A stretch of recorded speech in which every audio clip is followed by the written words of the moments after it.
Halos wala nang naniniwala kay Janriel Cuadro Alas Casimero bago ang laban na ito dahil sa sunod-sunod niyang kontrobersya mula sa weight issues, mga cancelled fights hanggang sa pagkakastrip ng kanyang world title. Marami ang nagsasabing tapos na ang panahon niya. Maging ang ilang kilalang Pinoy boxing analyst, tinalikuran na siya at naniniwalang ito na ang katapusan ng kanyang karir. Casimero, pag tinitingnan po ninyo, kasi parang wala nang fight plan. Para papasok na lang doon, wala eh. Walang fight plan, kahit leche plan, wala eh. Talagang hanap na lang, kung makasuntok ako, okay. Di ba? Pag binoksyo ko, wala na. Walang contingency plan. Napasubo sila sa laban na yan. Fight is 12 rounds. Fight is at 122 pounds. And fighting Luis Neria, highly ranked super bantamweight, with just 1 month of preparation. Kung ang laban po ay sa 122 pounds tapos isang buwan lang ang oras nila, ang gagawin lang ng mga yan ay kunin yung timbang. Ngunit sa labang ito, pinatunayan ni Cuadro Alas kung bakit isa siyang 3-division champion. Pinatahimik ang mga kritiko at ipinakita sa buong mundo na pang world champion pa rin ang kalibre niya. Hindi biro ang hamon dahil ang katapat ni Casimero ay si Luis Neri ng Mexico, former 2-division world champion na may knockout power at ang unang boksingerong nakapagpabagsak kay Naoya Inoue. Dito na nagharap ang dalawang bad boys ng boxing, parehong mayabang, agresibo at kilalang kontrobersyal sa loob at labas ng ring. Si Luis Neri na binansagang Pantera ay tinuturing na public enemy number 1 sa Japan matapos masangkot sa dalawang magkasunod na iskandalo. Noong 2017, tinalo ni Neri si Shinsuke Yamanaka via 4th round TKO para makuha ang WBC Bantamweight title. Ngunit pagkatapos ng laban, nag-positive si Neri sa banned substance na silfaterol kaya nagutos ang WBC ng mandatory rematch. Noong 2018, muli silang nagharap ngunit sumablay si Neri sa timbang matapos itong mag-overweight. Dahil dito natanggalan siya ng titulo. Ngunit itinuloy pa rin ang laban at muli niyang pinatumba si Yamanaka sa loob lamang ng 2 rounds na nagtulak sa Japanese veteran na magretiro. Dahil sa kanyang doping case at weight failure, pinatawan si Luis Neri ng lifetime ban ng Japan Boxing Commission. Inabot ng 6 na taon bago ito bawiin noong 2024 para makaharap niya si Naoya Inoue sa makasaysayang laban sa Tokyo Dome. Dito, ginulat ni Neri ang buong Japan nang pabagsakin niya si Naoya Inoue sa round 1, ang kauna-unahang knockdown sa karir ng The Monster. Ngunit bumangon si Inoue at tinapos si Neri via 6th round TKO. Sa kabilang banda, si Janriel Cuadro Alas Casimero, ang angas ng Pinas, ay kilala sa kanyang matinding knockout power at walang takot na estilo sa ibabaw ng ring. Walang tigil nitong binabasto sa tinahamon ng Japanese pound for pound king na si Naoya Inoue, kaya naging usap-usapan siya sa buong Japan. Inoue! You're a Inoue! Come on, man! You're a monster? Motherfucker! No, you are no monster. You are a Japanese turtle. No monster, man. Inoue scared me. Fuck, motherfucker. Come on. You next. First, Dragon Dog's finish. Yep. And second, Donaire. And next, Inoue. Ngunit nabalot ng sunod-sunod na kontrobersya at issue ang karera ng Pinoy Brawler dahilan para mawalan ng tiwala sa kanyang mga boxing fans. Noong 2022, naubaran siya ng WBO Bantamweight title matapos lumabag sa medical guidelines dahil sa paggamit ng sauna sa kanyang fight week sa Liverpool. Dito na rin nagsunod-sunod ang kanyang mga problema. Iniwan siya ng mga dating promoter na wala ng manager. Naban pa ng 1 taon sa Japan dahil sa overweight issue laban kay Saul Sanchez at halos wala nang gustong sumugal sa kanyang karera. Ang mas masaklap pa, natalo siya sa hindi kilalang fighter na tinatawag lang na magtataho ng mga kritiko ni Casimero na si Kyonosuke Kameda noong 2025. Dahil dito, mas lalong naniwalang marami na tapos na ang panahon ni Cuadro Alas. Ngunit sa kabila ng mga dagok sa kanyang karera, hindi sumuko si Casimero. Sa tulong ng kanyang promoter na si Koki Kameda, unti-unti niyang naibalik ang kanyang dating kondisyon. Hindi naging madali ang pagbuo sa laban na ito. Orihinal itong nakaschedule noong April 2026 sa Kyrgyzstan ngunit nakansela dahil sa kaguluhan sa rehiyon. Kaya tinilipat ang bakbakan sa Japan sa tulong ng Kameda Promotion at opisyal na naganap noong June 5, 2026. Sa official weigh-in para sa kanilang 124-pound catchweight showdown, dito na sumabog ang kontrobersya. Sa hindi inasang pangyayari, si Casimero na dati laging may issue sa timbang ay pumasa sa timbangan sa 123.4 pounds. Pero ang ikinagulat ng lahat, si Luis Neri ang sumablay matapos tumimbang ng 127.2 pounds, sobra ng mahigit 3 libra sa itinakdang timbang. Dito lalong nagalit ang mga fans at mga opisyal ng Japan at muntik nang makansela ang event. Pero natuloy pa rin ang laban matapos pagbayarin si Luis Neri ng malaking penalty at ilagay sa strict hydration clause na may limit na 134 pounds sa fight day. Kahit dihado sa timbang, tinanggap pa rin ni Cuadro Alas ang hamon. Para sa kanya, ito na ang huling pagkakataon para patunayan na hindi pa siya tapos. Pagtunog pa lang ng kampana, agresibong sumugod agad si Casimero at pinasabog ang kanyang opensa. まずは血を取ってプレッシャー強めていこうというのはカシメロの方です。セルフボディ Wala pang 30 segundo sa laban, pinalusot ni Casimero ang isang nagbabagang left hook na saktong tumama sa panga ni Neri. Nagulat ang Meksikano at agad itong humalik sa canvas. 左のフックでダウンを奪いました。カシメロしてやったりの表情。これは山 Nang bumangon si Luis Neri, hindi na ito tinantanan ni Cuadro Alas. Walang awang hinabol at nagpakawala ng sunod-sunod na mabibigat na suntok. ってますね。はい。お互い攻撃力のある2人ですけど、パンチ力一発のパワーを持ったらやっぱりカシメロの方がやっぱり上だと思うので。はい。左のフック、ネリはフックを切りました。カシメロの先制攻撃は昴生さん、功を奏しましたね。そうですね。まさかいきなりあそこまでサウスポーのネリ相手に届くとは思いませんでしたね。Bago matapos ang unang 3 minuto, 2 beses pa niyang pinabagsak si Luis Neri para magtala ng 3 knockdowns sa opening round. 捉えました2回目。なんとカシメロ2回目のダウン。右からジャンプしながらも左ですね。目には全く見えていませんでした。さあこれ早く終わる可能性もあります。ボディ右のフックアッパー。さあ残るカシメロ左のフックダウンです。ちょっともう当たるために倒れてますよ。かなり効いているはずです。ルイス・ネリー左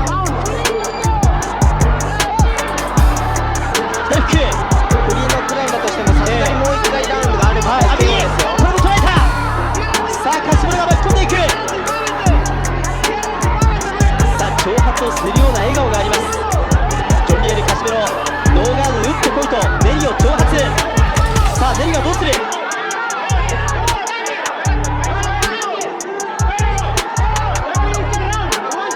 残り30。攻めるカシメロ一発でも後をもらってしまい捉えた。かなり足に来ているネリボディカシメロボディから上。このラウンドはネリア右ストレート。はい左フック危ないですよ。さあどうだ右のストレート取られる可能性もあるぞ。さあ残り10秒耐えきれるかどうか。ゴングが救うかどうか。左フック第1ラウンド終了しました。 Pagpasok ng round 2, hindi na binigyan ni Casimero ng pagkakataong makahinga si Luis Neri at ipinagpatuloy ang kanyang mabibigat na atake. かなりアグレッシブで獰猛でカシメロが戻ってきたという昴生さんも力パンチの力に関してはカシメロが上というふうにおっしゃってましたもんね冒頭。そうですね、はい、ただやっぱり今のボクシングの充実度だったりとか、はい、実力を見るとやっぱりネリ有利に思ってたんですけど、はい、3度のもう終わりそうでしたからね。びっくりしましたね。これ3ノックダウン制であれば試合が終わっているというね、そういった形でしたんで、フリーノックダウン制だったことに、救われたという形になります。3とフリーなんでちょっと発音が難しいですけれども、3回ノックダウンをしたら終わるというケースもあるんですが、この試合に関してはフリー、何回ダウンしても、レフェリーが止めない限りは止まらないというルールです。 Sa kalagitnaan ng bakbakan, tiyempong nahuli ni Casimero si Luis Neri gamit ang isang malinis at matalim na kanang suntok sa pulang Meksikano, kaya muli itong bumagsak sa canvas para sa ika-4 na knockdown ni Neri. Kitang-kita na kontrolado na ni Cuadro Alas ang takbo ng laban. もうこれカシメロは短期戦ですよ、おそらく。ちょっとカシメロの当て感が戻ってきましたかね。この試合はすごいですよ。もう自信満々です。ああやって余裕の見せ方とかも含めて、もうザ・カシメロの試合をしてますね。そうですね。いや、山本さん、まさにカシメロがカシメロになってきました。ようやく初めてこうやって見れました、生で。まあ今までもね、日本で何回かこう試合をしたりはしてくれましたけども、こういう姿ではなかったですもんね。さあ逆にネリはちょっとこれダメージも散らさないといけないし、なかなかに大変です。左キック。今の右から飛び込んでの左ストレート。おっと、これはどうなんです。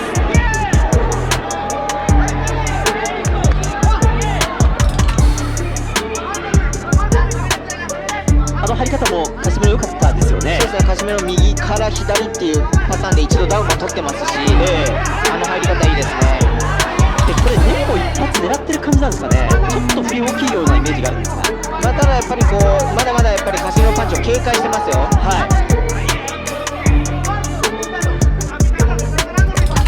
ただやっぱりパンチ力っていうのも後半になるにつれてやっぱりスタミナと同様こう落ちていくので、まあこうネリとしてはこの展開ならばやっぱり序盤に被弾はやっぱり避けて後半勝負したいですよね。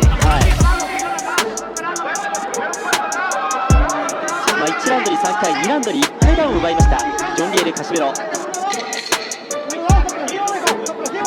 ボディから上、左のフック、右、ネリも井上尚弥からダウンを奪った過去があります。ボディ、2ラウンド終了。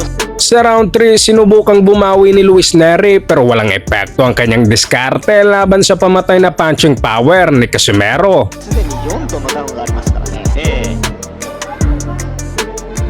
まあ、おそらくは1ラウンドは17ついてもおかしくないですよね。どうなんですか、ダウンあんまりこう3回ダウンすることがないんで、ダウン1回で10対8だとすると10対6の可能性もあるんですかね。どうなんですかね。ノックアウト寸前のグロッキーなダメージの場合10対7をつけるというのがまあ一般的な右から左、なるほど、じゃあ10対7ですね。ぐらいですかね。ボディから上。で2ラウンドに関してはダウン1つ奪ってるので10対8はついています。でもし仮に7だったとしても、5ポイントになりますからね、合計で。そうですね。ネリは強振、ボディ。ネリも割り切って倒しにかかってるんですよ、これ。そうですね。ネリのやっぱり一発のパンチ力もネリもありますし、そしてネリは一発当たると連打がつながるんですよね。それがある一定の強さの連打がずっとくるので、これ、一発当たるとやっぱり脅威ですよ。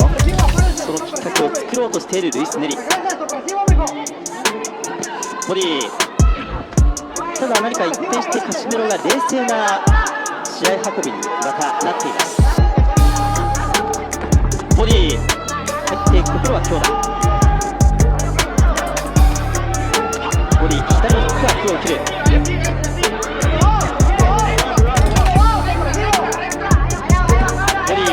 ネリも返していきます。こうやって落ち着いた展開になってくるとネリが有利ですよ。ネリがプレッシャーを強めてきました。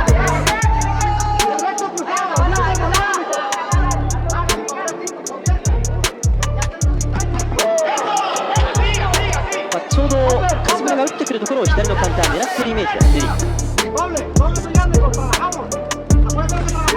左のフック。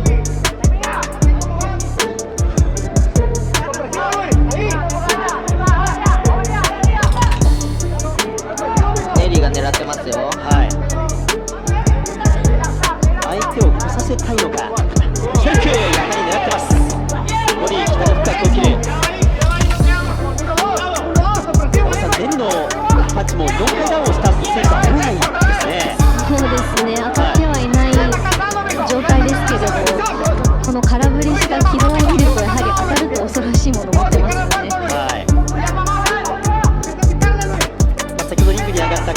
gamit ang isang napakabangis na left hook. Muling pinatumba ni Cuadro Alas si Luis Neri para italang ikalimang knockdown ng gabi. Latang-lata na ang Mexican brawler habang naamoy na ni Casimero ang nalalapit na katapusan ng laban. こ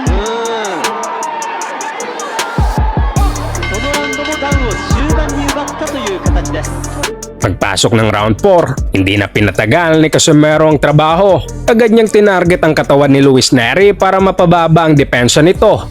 かなという雰囲気はありましたけれども、もうネリは、ほぼポイント差関係なく倒していくというそういう感じです。